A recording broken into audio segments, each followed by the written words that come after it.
नमस्कार, स्वागत है आपका एनएमएफ न्यूज में। मैं हूं आपके साथ शबनम। आज का दिन पश्चिम बंगाल और तमिलनाडु के लिए बेहद खास है, क्योंकि पश्चिम बंगाल में पहले चरण में 152 सीटों पर मतदान हो रहा है और बम्पर तरीके से मतदान की शुरुआत हुई है। कहा जा रहा है कि पश्चिम बंगाल में 18% वोट अभी तक डल चुके हैं। तो देखिए, तेजी से मतदान हो रहा है तो शायद कुछ वोटरों की तरफ से कहा जा रहा है कि बदलाव देखने को मिल सकता है। वहीं तमिलनाडु की बात करें तो दिग्गजों की किस्मत यहां दांव पर लगी हुई है और टक्कर का मुकाबला यहां देखने के लिए मिल रहा है। 234 सीटों पर यहां एक ही चरण में मतदान चल रहा है। तो आज मतदान को लेकर जो तस्वीरें सामने आ रही हैं, जो दावे अलग अलग पार्टियों की तरफ से किए जा रहे हैं, उसी पर चर्चा करेंगे। और चर्चा के लिए मेरे साथ वरिष्ठ पत्रकार पंकज प्रसून जी जुड़े हुए हैं। तो पंकज जी, जिस तरीके से मतदान शुरू हुआ पश्चिम बंगाल और तमिलनाडु में, रफ्तार देखने को मिल गई है शुरुआती उसमें ही, लेकिन शुभेंदु अधिकारी मतदान केंद्र पर पहुंचते हैं और दावा करते हैं इस बार तो बदलाव होगा।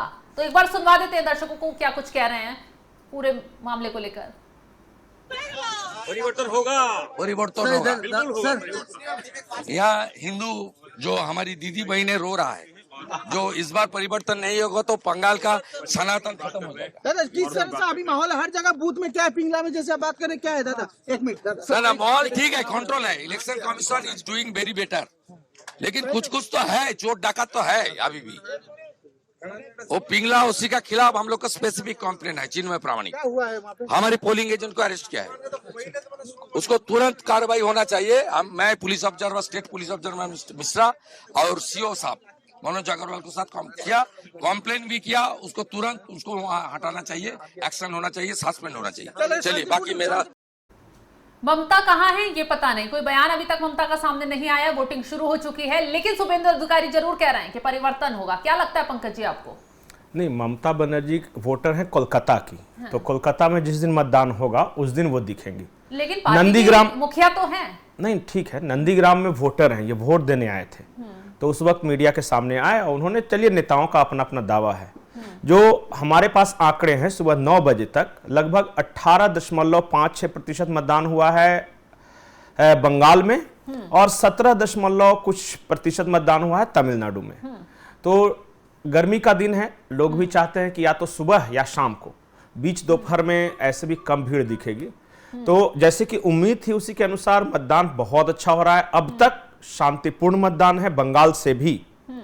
बंगाल में जिन 152 सीटों पर मतदान हो रहा है, या तो उत्तर की सीटें हैं नॉर्थ बंगाल की, जैसे दार्जिलिंग हो गई, सिलीगुड़ी हो गई, अलीपुरद्वार हो गई, जलपाईगुड़ी हो गया, तो उन सब सीटों पर मतदान है। या फिर बिल्कुल दक्षिण बंगाल में, जैसे कि पुरुलिया हो गया, बांकुड़ा हो गया, मुर्शिदाबाद है, तो मालदा है, इन इलाकों में हो रहा है। नंदीग्राम में हो रहा है, नॉर्थ बंगाल में पड़ता है वो नंदीग्राम, तो उस इलाके में हो रहा है। नक्सलबाड़ी में हो रहा है, नक्सलबाड़ी जिसके बारे में जानते हैं। तो ऊपर और नीचे पूरा कवर हो जाएगा आज।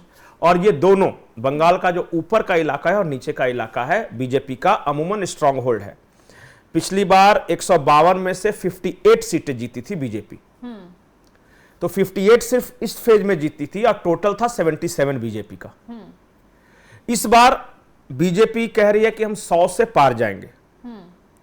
अगर बीजेपी इस फेज में 100 से पार चली जाती है तब बंगाल में सरकार बनेगी, क्योंकि आने वाला जो फेज है, जो कोलकाता, हावड़ा, हुबली और वो सब जो इलाका होगा, तो उस इलाके में टीएमसी मजबूत रही है शुरू से। तो ये डिसाइडिंग फेज है बीजेपी के लिए। नंदीग्राम में जहां से शुभेंदु अधिकारी लड़ रहे हैं, वहां भी आज ही मतदान है। पूरा जो जंगल महल का इलाका है, जो हमेशा से ट्राइबल्स जो है ना, वहां बीजेपी के हार्डकोर सपोर्टर होते हैं, तो उनका इलाका है। तो यहाँ पुरुलिया हो गया, बांकुड़ा हो गया, जंगल महल के 18 सीटें हैं, वहाँ पे मजबूत है। जो नॉर्थ बंगाल है, वहाँ पे हमेशा से गोरखा लोगों के बीच में बीजेपी मजबूत रही है शुरू से। तो जब बंगाल में कोई सीट नहीं जीतता था, तभी दार्जिलिंग की सीट बीजेपी की हुआ करती थी, जो लोकसभा वाली सीट है, तो वो मजबूत है। सबसे इंटरेस्टिंग जो चुनाव हो रहा है वो है मालदा मुर्शिदाबाद में। बिल्कुल, मालदा का आपने जिक्र किया पंकज जी। आप कह रहे थे शांतिपूर्ण मतदान चल रहा है, लेकिन शांति को भंग करने की कुछ तस्वीरें मालदा से सामने आ गई हैं। दावा किया जा रहा है कि मालदा में अधिकारी को घेरा गया और वोटर जो है वो हंगामा करते नजर आए। पोलिंग बूथ पर काफी ड्रामा देखने को मिला है। क्या शुरुआत हो चुकी है? नहीं, हिंसा नहीं है। वो जो अधिकारी थे थोड़ी देर से पहुंचे थे, इस वजह से जो पब्लिक थी वो कह रही थी कि हम इतनी देर से लाइन में खड़े हैं, आप लेट आ रहे हैं, बस इतना ही। वो हल्का, उसको हिंसा नहीं है, मतलब कि शिकायत इसको कह सकते हैं।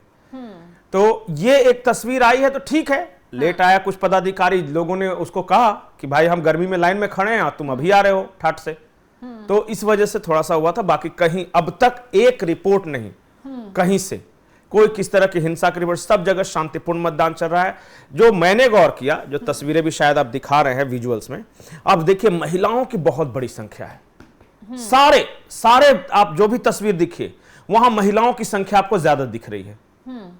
मैं बार बार एक चीज बोलता हूं कि बंगाल जो है मातृ प्रधान समाज है, वो देवी की पूजा करने वाला है, चाहे काली हो, दुर्गा हो, शक्ति की पूजा होती है। हाँ, शक्ति की पूजा होती है। और वहां की महिलाएं हमेशा बदलाव का कारक रही हैं। हमेशा आप देखिए इतिहास में, जब भी बंगाल का इतिहास उठा लीजिए, हाँ। महिला लड़ती है। तो मान लिया जाए जो ये अभी महिलाओं कुछ की नहीं, भीड़ अभी है मैं तो... कुछ नहीं बोलूंगा। हाँ। चुनाव का दिन है, आज बोलना उचित भी नहीं है, लेकिन इतना मैं कहूंगा कि बंगाल की हर घर से महिलाएं अगर वोट देने निकल रही हैं, हाँ। तो पुरुष को भी निकलना है। आज सिर्फ यह विनती है कि आप ज्यादा से ज्यादा मतदान करें। लोग, देश में पार्टियां रहेंगी नहीं रहेंगी, सरकारें आएंगी जाएंगी, लोकतंत्र जिंदा रहना चाहिए। बिल्कुल, चाहे समाज के आप किसी भी तबके से हो, किसी भी कास्ट, क्रीड, रिलीजन, कहीं भी हो, आपको वोट का अधिकार है। आप आज जरूर दें वोट, क्योंकि आज आपने वोट नहीं दिया ना, तो 5 साल तक आपको बोलने नहीं देगा आस पड़ोस वाला। राजनीति के मामले में आपको बोलने का अधिकार नहीं है। जाहिर सी बात है, वो तो मतदान, इसलिए मैं कह रहा हूं कि मतदान जरूर करें। आज हमारी सिर्फ यही विनती है, सिर्फ यही विनती है कि ज्यादा से ज्यादा संख्या में मतदान करें और जोश के साथ सेलिब्रेशन मूड में मतदान करें। कहीं कोई तनाव नहीं, सब जगह शांतिपूर्ण है, बहुत अच्छी व्यवस्था है। महिलाओं के लिए पिंक बूथ भी बनाए गए हैं, जहां कर्मचारी महिला, पुलिस जो तैनात है वो महिला, और फिर जो वोट देने वाली वोटर महिला, जो दिव्यांग हैं उनके लिए स्पेशल इंतजाम है। उनको देखेंगे कि आप पुलिस वाले ले जा रहे हैं, मतदान करा रहे हैं, और मतलब बिल्कुल बेटे के भाव से जा रहे हैं। जो मैंने देखा, बुजुर्ग के पास एक बूढ़ी महिला है, सिपाही लेके जा रहा है कि अम्मा आप चलो। तो देखिए, अच्छा भाव होना चाहिए, अच्छे भाव से आप मतदान कीजिए। और आज जो है वो, मतलब मैं बोलूंगा कि लोकतंत्र के लिए बहुत बड़ा दिन है। हर बंगाल के लोगों को सिर्फ 5 साल बाद ये मौका मिलेगा। बिल्कुल, आज चूकिए मत। आपने सही कहा कि बंगाल के लोगों को ये मौका 5 साल बाद मिलेगा, तो ऐसे में मतदान जरूर कीजिए, जलपान बाद में कीजिए, पहले मतदान जरूरी है। लेकिन पंकज जी, बंगाल के इतिहास में जितनी भी हमने मतदान की तस्वीरें देखी हैं, काफी जगह हिंसा होती थी, बवाल भड़क जाता था, कहीं ईवीएम में गड़बड़ी की खबरें आती थी। लेकिन जिस तरीके से इस बार शांतिपूर्वक मतदान चल रहा है, पूरी जगह पर जो सैनिक तैनात हैं, पुलिस का दायरा थोड़ा पीछे कर दिया गया है, जैसा कि खबर मैंने अभी देखी, सामने आ रही थी। वहां क्या किया गया है इस बार, मैं अलग, पिछली बार से अलग कैसे है मैं बताता हूं। जितने भी सेंट्रल आर्म्ड पुलिस फोर्सेस के जवान हैं, हाँ। सबके शरीर पे बॉडी कैम लगाया गया है, ताकि सबके, ताकि अगर ये गलत करें तो वो भी लाइव रिकॉर्डिंग हो जाए। सब चल रहा है लाइव, और अगर सामने वाला गलत करे तो वो भी लाइव वहां तक पहुंच जाए। एक जिले में एक वॉर रूम बनाया गया है, जिसमें ये सारे सीसीटीवी फुटेज जो कैमरे हैं ना, वो स्क्रीन पे चल रहे हैं और वहां सारे अधिकारी देख रहे हैं। मतलब बारीकी से मॉनिटरिंग हो रही है। बिल्कुल। बूथ के अंदर भी सीसीटीवी है। ये मत समझिए कि आप वोट किसे दे रहे हैं वो दिखाने के लिए, वो नहीं, वहां पे नहीं है। जो बूथ का जो दरवाजा है और जो कर्मचारी बैठे हैं, सिर्फ वहां तक का, उसकी भी लाइव तस्वीरें वहां चल रही हैं, लाइव वेबकास्टिंग। और 24 घंटे, 1 सेकंड के लिए बंद नहीं होना है। कोई चाह के भी उसको इधर उधर नहीं कर सकता। जरा भी 1 सेकंड के लिए अगर कहीं सीसीटीवी फुटेज नहीं आया तो तुरंत वहां पे अधिकारी पहुंच जाएंगे कि क्या हो गया, क्यों नहीं आ रहा। तो इस हद तक सुरक्षा के इंतजाम है। मुझे ऐसा लगता है कि बंगाल के इतिहास का 67 के बाद, जब से ये नक्सलवाड़ी आंदोलन हुआ और फिर हिंसा हुई, उससे पहले बंगाल में शांतिपूर्ण मतदान ही होता था लगभग। हाँ। उसके बाद 50 सालों में, 50 साल बाद बंगाल में एक ऐसा मतदान होगा जिसमें हिंसा नहीं होगी, जिसमें बूथ लूट नहीं होगी, जिसमें मारा मारी नहीं होगी। और ये अच्छा है बंगाल के लिए। देखिए, हर किसी का अपना चॉइस है, किसी को ये पार्टी पसंद है, किसी को वो पार्टी पसंद है, लेकिन किसी को रोकने का अधिकार नहीं है। आप पंकज जी, नहीं रोक सकते। बिल्कुल। जिसका जो मन है उसको वोट देगा। सिक्योरिटी तो टाइट की हुई है, जाहिर सी बात है, तस्वीरें दिख रही नजर आ रही है कि शांतिपूर्वक मतदान हो रहा है, महिलाओं के लिए अलग बूथ बनाए गए हैं, लेकिन 152 सीटों पर मतदान हो रहा है। जो बीजेपी नेताओं की तरफ से कहा जा रहा है कि इस बार सनातन की जीत होगी, हिंदुत्व की जीत होगी, एक आंकड़ा बताइए, समझाइए पूरा विस्तार से कि इन 152 सीटों पर किस पक्ष का ज्यादा प्रभाव है, मुस्लिम आबादी कितनी है, हिंदू वोटर्स कितने हैं, कितना प्रभाव किस तरफ से पड़ेगा? मैं जिले बाय जिला करता हूं। 16 जिले हैं जहां पे आज मतदान हो रहा है।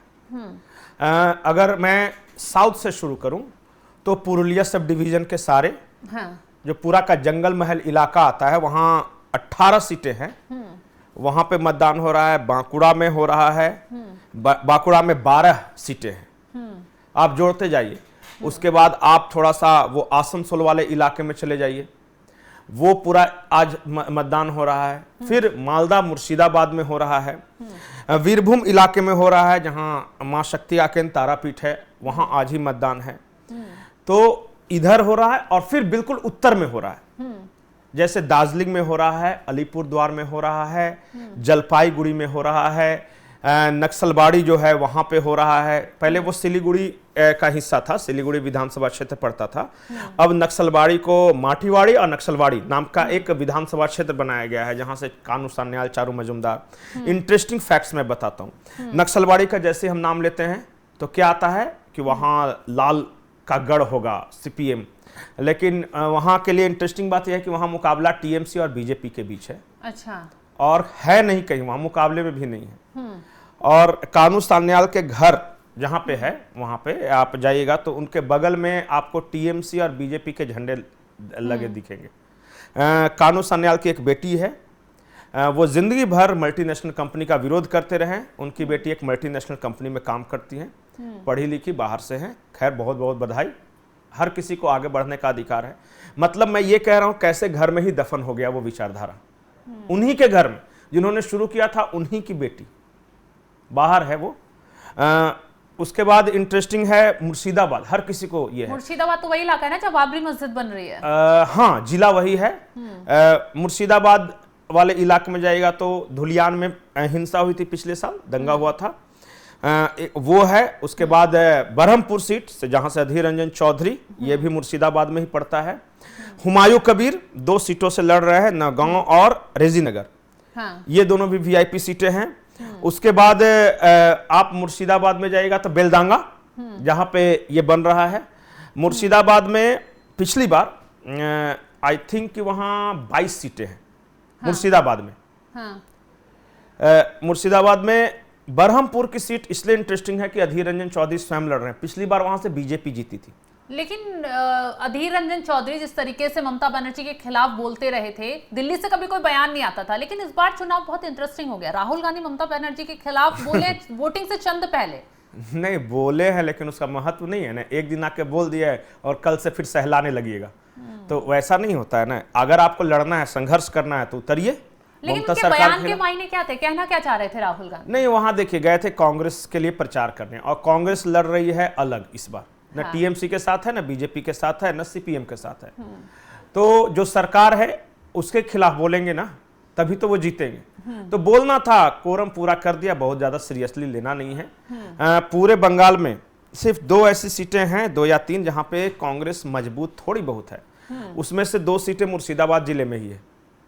उसमें एक तो अधीर रंजन चौधरी की सीट है बरहमपुर, जहां से अधीर रंजन चौधरी लड़ रहे हैं और अच्छा कॉन्टेस्ट दे रहे हैं। ममता बनर्जी ने खुद रोड शो किया था। जिस दिन मैं अधीर रंजन चौधरी का इंटरव्यू लेने गया था बरहमपुर में, बरहमपुर जब अंग्रेज आए थे ना, शबनम, तो सबसे पहले वो बरहमपुर में भी उन्होंने अपना ठिकाना बनाया था। अच्छा। सबसे पहली कंपनी जो ईस्ट इंडिया कंपनी जो एस्टेब्लिश हुई थी बरहमपुर में ही हुई थी। अच्छा। तो इसलिए वो इंपॉर्टेंट है वो। तो बरहमपुर है और रेजीनगर और नौगांव मुझे लगता है कि बहुत इंटरेस्टिंग है, क्योंकि हुमायूं कबीर को जितना मीडिया ने प्रचारित किया, मैं खुद गया तो जमीन पे मुझे मजबूत नहीं दिखे। अगर खुद जीत जाए तो जीत जाए, लेकिन इनकी पार्टी का कोई जीत नहीं रहा है। इक्का दुक्का अगर कोई होगा जो पर्सनल छवि के दम पे जीत रहा होगा तो मैं नहीं कहता, लेकिन कुछ मुझे फैक्टर नहीं नजर आया। उल्टा मुर्शिदाबाद में मुझे कांग्रेस और टीएमसी के बीच कुछ सीटों पे बहुत अच्छी टक्कर दिखी। जैसे मुर्शिदाबाद खास की सीट है, देखिए मुस्लिम बहुल है, 77% मुसलमान है। और वहां से मुर्शिदाबाद में। हाँ, और कांग्रेस हमेशा वहां मजबूत रही है क्योंकि वहां के सांसद रहे हैं अधीर रंजन चौधरी।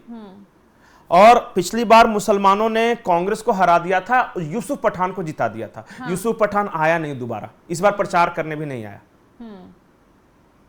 तो सोचिए कि जो वहां का सांसद है, जिसको टीएमसी का सांसद है, वो प्रचार करने नहीं आया। अधीर रंजन चौधरी बेचारे लगे हुए हैं, जीते हारे मुझे इससे नहीं पता, लेकिन देखा मैंने वहां खुद कि एक सिंपैथी है कि भाई अच्छा नेता था, हमारा काम आता था, लेकिन हरा दिया जाति पाति के चक्कर में, धर्मवाद के चक्कर में, और कुछ नहीं। जाति पाति नहीं, वहां धर्म। मुसलमानों ने भी, बहुत सारे मुसलमान ऐसे मुझे दिखे जो कहे कि गलती हो गई, क्योंकि एक जो वीआईपी को जिता के भेजा है मुसलमान के नाम पे, वो कभी आया नहीं कुछ काम करने। और कांग्रेस को हराया, जबकि अधीर रंजन चौधरी की छवि ऐसी है कि वो सबका काम करते हैं। तो वो सीट इंटरेस्टिंग सीट है। पंकज जी, बात हम मुर्शिदाबाद की कर रहे थे, मालदा की कर रहे थे। देखिए, मुर्शिदाबाद से भी कुछ ऐसी तस्वीरें सामने आ रही हैं जहां हंगामे की बात कही जा रही है और तुरंत फोर्स ने पूरी भीड़ को खदेड़ दिया है। चारों तरफ लोग हंगामा करते नजर आ रहे हैं। मतलब शुरुआत हो गई है। अभी शुरू में लग रहा था कि बहुत शांतिपूर्वक, नहीं शांतिपूर्ण। देखिए, ये आप किसी भी राज्य में जाइए तो इस तरह बूथ पे थोड़ा बहुत हंगामा, छिटपुट, जिस बड़े पैमाने पर हिंसा होती थी बंगाल में, इस बार नहीं होगी, इस बात की गारंटी है। देखिए, अब कोई बूथ पे सामने जाके नारा लगाने लगा तो वो अलग बात है, वो तो किस राज्य में नहीं होता, यूपी में भी होता है, बिहार में भी होता है, वो अलग बात है। ये छिटपुट घटनाएं हम बोलते हैं, ये आएंगी। और खास करके मुर्शिदाबाद जैसे, मालदा, कालियाचक और जो पूर्वी मिदनापुर वाला इलाका है, वीरभूम इलाका है, ये सब हमेशा से सेंसिटिव रहे। और ऐसे भी देखिए, मैं आपको बता रहा हूं, जैसे आप जहां मुर्शिदाबाद बोल रहे हो, वहां मुसलमान दोनों भी, कांग्रेस ने भी मुसलमान दिया है, टीएमसी ने भी मुसलमान दिया है, हुमायूं कबीर ने भी दिया है। तो मोहल्ले में ही जब 3 तरह के कैंडिडेट रहेंगे तो होगा बहस। तो आप देखिए, ये बहस, नारेबाजी, हल्का फुल्का धक्का मुक्की, ये सब नॉर्मल है। चलिए, हाँ, बड़े पैमाने, जैसे बमबाजी होता था, बम मार दिया, ईवीएम लेके भाग गया, जो वोट देते, मान लिया कि आप मेरे पार्टी के, जैसे टीएमसी वाले करते थे कि तुम टीएमसी को वोट नहीं दोगे तो तुम्हारा घर जला देंगे, वो नहीं होगा इस बार।